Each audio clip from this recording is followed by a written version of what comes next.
Hi hello, നമ്മൾ ഇന്ന് പോയിരിക്കുന്നത് ഫലൂഡ നേഷനിലേക്കാണ്. അനുവിന് ഐസ്ക്രീം കഴിക്കണമെന്ന് ഭയങ്കര ആഗ്രഹമായിട്ടിരിക്കുമായിരുന്നു. അനു അതാ വിഷമിച്ചിരിക്കുന്നത്, ഐസ്ക്രീം കിട്ടിയില്ലെന്ന് പറഞ്ഞിട്ട്. അങ്ങനെ ഞങ്ങൾ ഫലൂഡ നേഷനിൽ പോയി. അപ്പോൾ ഞങ്ങളിത് അനുവിനെ കളിയാക്കിക്കൊണ്ടിരിക്കുന്നത് ഇപ്പോൾ കാണുന്നത്. എന്നിട്ട് അവിടുത്തെ ഭംഗിയൊക്കെ ഒന്ന് ആസ്വദിച്ച് എന്നിട്ട് ഞങ്ങൾ അനുവിന് എന്താ മേടിച്ചു കൊടുത്തതെന്ന് അറിയാവോ?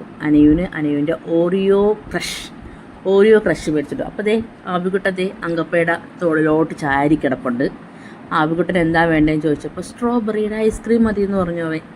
അങ്ങനത്തെ സ്ട്രോബെറിയുടെ ഐസ്ക്രീം ആവിക്കുട്ടനും ഓറിയോ ക്രഷ് അനുവിനും ഞങ്ങൾ ഓരോ ഫ്രൂട്ട് സലാഡ്. ഷിബിൻ പറഞ്ഞത് ഫ്രൂട്ട് സലാഡ് വിത്ത് നട്ട്സ് മാത്രമുള്ളതായിരുന്നു, ക്രീമില്ലായിരുന്നു.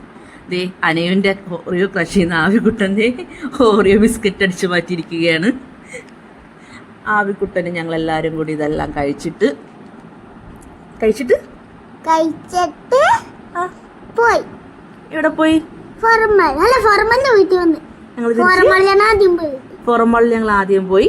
എന്നിട്ട് ഞങ്ങൾ എവിടെ ഫലൂഡ നാഷണലെത്തി ഐസ്ക്രീം ഒക്കെ കഴിച്ചിട്ട് ഞങ്ങൾ തിരിച്ച് വീട്ടിലെത്തി. ഞങ്ങളിത് കഴിക്കുന്നതിന്റെ വീഡിയോ ഇത്. ആവിക്കുട്ടെ അതെ അതെ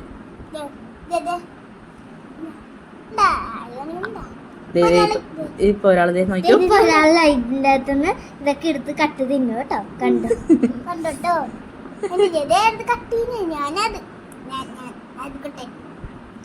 ഞാനാണ് ആവിക്കുട്ടനല്ലേ? പക്ഷെ ലാസ്റ്റ് ആന്റക്കാണ് ഫലൂഡ. ഏറ്റവും ലാസ്റ്റ് ഫലൂഡ ഫലൂഡ അല്ലായിരുന്നു ആൻ്റെ. എന്താണ് കഴിച്ചത്? ഫ്രൂട്ട് സലാഡ് വിത്ത് ഐസ്ക്രീം ആയിരുന്നു ആൻ്റെ കഴിച്ചത്.